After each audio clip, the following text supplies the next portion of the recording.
I have the pleasure to introduce you to Roberto Stucchi.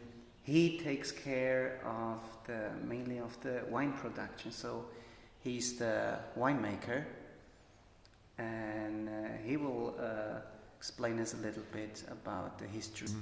Thank you. This is a very special place.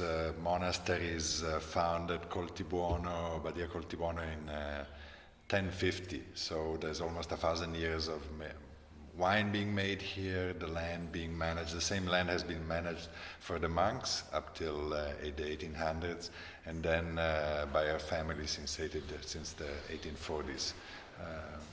Long history. We still use the cellar that the monks were using, and today this is also a place where you can come and stay. We have rooms, it's a bed and breakfast, we have apartments that you can stay at.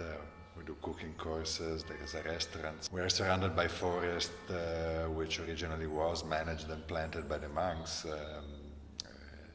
It's a very it's a quiet, spiritual place, very enjoyable.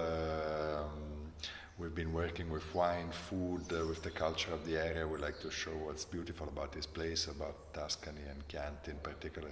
Well, we show people around the monastery and the cellar and the cloister, which is where we're now. And then we have stops where we taste some of the wine. So it's you get the wine and you get a little bit of the history too. What kind of wine is this? Well, this is the Chianti Classico, the state Chianti Classico. It's the central wine of our production. We like to make wine from traditional varieties, so it's all Sangiovese with a little bit of Canaiolo. So we're going into the crypt of the church, underneath the church here, and this was turned into a cellar in 1810.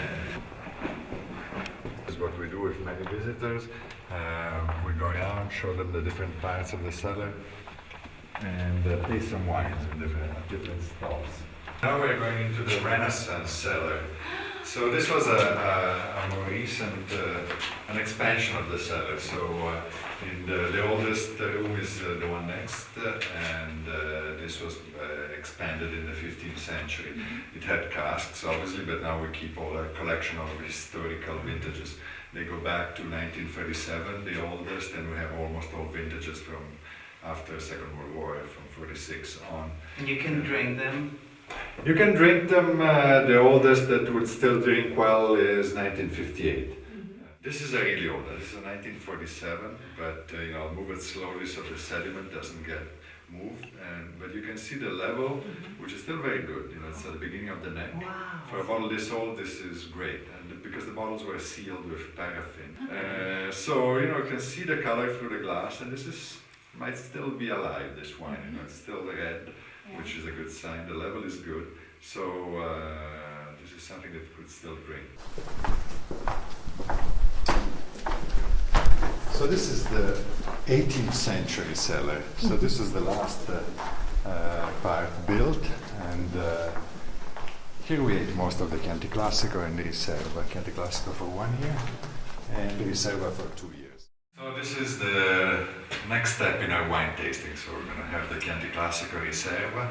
Chianti Classico Riserva was the first wine that we bottled, and our father started in the 50s.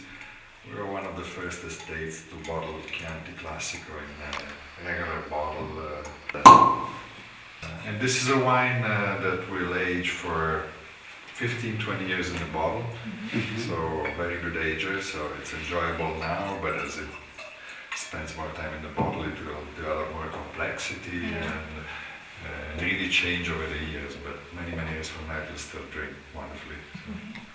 And if you open such a bottle, normally you would let some air to find how much? For a young Riserva, yes, it's not a bad idea. If you have the chance, you open it maybe an hour or two before, it will help to open up. It's always, like most times with Sangiovese, it's always about elegance, complexity, food friendliness. Sangiovese is not a very muscular wine usually, but more again, elegance and how it works with food and how it complements the meal. So now it's your turn. If you want to come here and share the experience, it's wonderful.